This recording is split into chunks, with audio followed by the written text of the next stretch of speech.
नमस्कार, मैं हूं आपके साथ काजल सोनी। स्वागत है आप सभी का दैनिक भास्कर के डिजिटल प्लेटफॉर्म पर।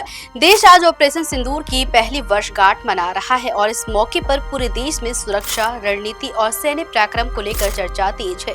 प्रधानमंत्री नरेंद्र मोदी ने इस अवसर पर सशस्त्र बलों को सलाम करते हुए आतंकवाद के खिलाफ सख्त संदेश दिया है। वहीं 22 अप्रैल 2025 को कश्मीर के पहलगाम के पास बेसरन घाटी में हुए आतंकी हमले के जवाब में शुरू किया गया यह ऑपरेशन आज भी रणनीतिक स्तर पर चर्चा का विषय बना हुआ है। 22 अप्रैल 2025 को कश्मीर के पहलगाम से कुछ किलोमीटर दूर बेसरन घाटी में हुए आतंकी हमले के जवाब में भारत ने जिस सैन्य कार्रवाई को अंजाम दिया उसे ऑपरेशन सिंदूर नाम दिया गया है। यह अभियान अभी भी जारी बताया जा रहा है और इसके पीछे की रणनीति को लेकर लगातार चर्चाएं हो रही है। पूर्व भारतीय वायुसेना एआर कोमोडोर कार्तिक के काले के अनुसार पाकिस्तान को इस ऑपरेशन में भारी नुकसान उठाना पड़ा और वह इसे लंबे समय तक नहीं भूल पाएगा। उनका कहना है कि भारतीय सेनाओं की संयुक्त कार्रवाई ने पाकिस्तान की सैन्य और आतंकी ढांचे को गहरी चोट पहुंचाई, जिससे उसकी क्षमता पर बड़ा असर पड़ा। कार्तिक काले ने कहा कि पाकिस्तान को भारतीय ताकत का अंदाजा इस ऑपरेशन में अच्छी तरह हो गया।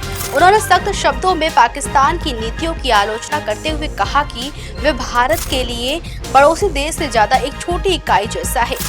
उनके अनुसार ऑपरेशन के दौरान भारत ने जिस सटीकता से और रणनीति से कार्रवाई की है वह आधुनिक युद्ध कौशल का बेहतरीन उदाहरण है। उन्होंने ये भी सवाल उठाया कि जब पाकिस्तान पर कार्रवाई हो रही थी तब चीन और अमेरिका जैसे बड़े देश खुलकर हस्तक्षेप क्यों नहीं कर पाए। उनके मुताबिक पाकिस्तान को अक्सर ऐसे देशों का समर्थन मिलता है, लेकिन वास्तविक संघर्ष के समय वे पीछे हट जाते हैं। काले ने कहा कि पाकिस्तान जैसे देश अपनी ताकत से ज्यादा अंतर्राष्ट्रीय समर्थन पर निर्भर रहते हैं, जो हर बार निर्णायक साबित नहीं होता।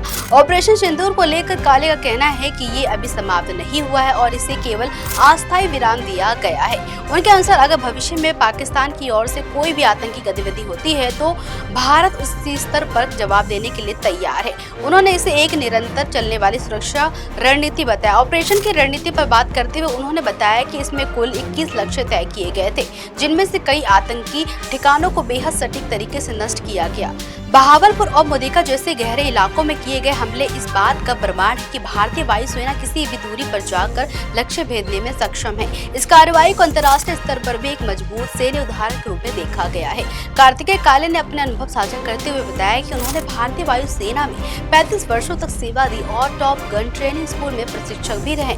उनके अनुसार इस ऑपरेशन ने ये साबित किया कि भारत अब तकनीकी और रणनीतिक दोनों स्तर पर आत्मनिर्भर हो चुका है और किसी भी चुनौती का जवाब देने में सक्षम है। ऑपरेशन सिंदूर के तहत भारत ने मात्र 23 मिनट में 9 आतंकी ठिकानों को नष्ट किया और इसके बाद पाकिस्तान के कई एयरबेस पर भी गंभीर प्रभाव डाला। इस कार्रवाई ने न केवल आतंकवाद के नेटवर्क को कमजोर किया बल्कि क्षेत्रीय सुरक्षा संतुलन पर भी बड़ा असर डाला। इसके साथ ही भारत की एयर डिफेंस प्रणाली ने भी अपनी क्षमता साबित की, जिसमें सैकड़ों ड्रोन और मिसाइल हमलों को सफलतापूर्वक निष्क्रिय किया गया। विशेषज्ञों का मानना है कि ये ऑपरेशन आधुनिक युद्ध रणनीति का एक नया अध्याय है। इसी के बीच देश के भीतर राजनीतिक घटनाएं भी सुर्खियों में बनी हुई हैं, जिनमें पश्चिम बंगाल, तमिलनाडु और बिहार से जुड़ी बड़ी खबरें शामिल हैं। इन सभी घटनाओं के बीच ऑपरेशन सिंदूर एक बार फिर राष्ट्रीय सुरक्षा और रणनीतिक क्षमता पर चर्चा का केंद्र बना हुआ है। खैर, इस पर आपकी क्या राय है हमें जरूर बताइएगा। देखते रहिए दैनिक भास्कर डिजिटल। राजनीति हो या क्रिकेट, देश विदेश की ब्रेकिंग हो या आपके मोहल्ले की बड़ी खबर, सब मिलेगा एक ही ऐप में, सबसे तेज और भरोसेमंद। अभी डाउनलोड करें दैनिक भास्कर डिजिटल।